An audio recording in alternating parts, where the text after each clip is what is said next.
As Arab protests continue to sweep across the Middle East, analysts say the primary goals of President Obama's speech were to call for political and economic changes while standing behind the peaceful protesters and against violence.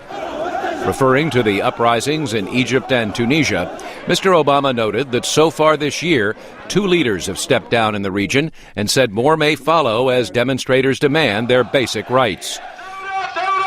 Graham Bannerman is a scholar at the Middle East Institute. The Arab Spring, as we call it, is changing the region, and he wants to make sure that people in the region know and that the American people know that the United States supports the changes that are occurring in the region.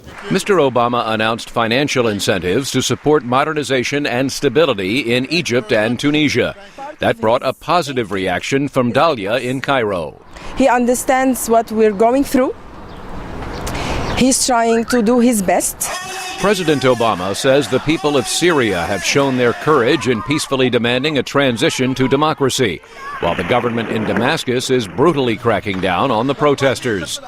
He can lead that transition. Mr. Obama bluntly said Syrian President Bashar al-Assad now faces a choice to either lead that transition or get out of the way. Robert Satloff is executive director of the Washington Institute. But if they can continue to protest, then I think the clock is inexorably ticking to the point where U.S. policy will be, it's time for you to go, Mr. Assad. Perhaps drawing the most attention were Mr. Obama's remarks on the Israeli-Palestinian conflict, as Arab protests have come to the borders of the Jewish state. For the first time, a U.S. president said publicly the borders of Israel and a future state of Palestine should be based on lines that existed before the 1967 Middle East War, with mutually agreed land swaps with the Palestinians. Such a move could leave Jewish settlements in the West Bank outside of Israel. Israelis and Palestinians reacted to the speech Friday in Jerusalem. Ignore Mr. Obama. Simple. We are an independent, sovereign state. What happened to us before Obama and what has happened to us since Obama? Nothing has changed. Actually, things are going backward. President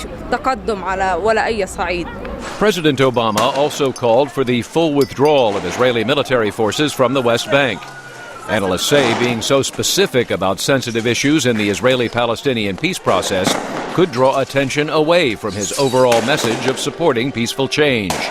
Analyst Robert Satloff. I do think that that the president injected the seeds of a major distraction from that by delving in as detailed and provocative way as he did in the Israeli-Palestinian conflict.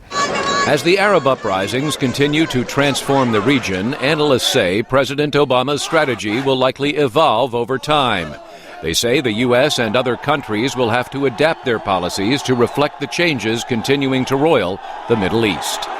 Meredith Buel, VOA News, Washington.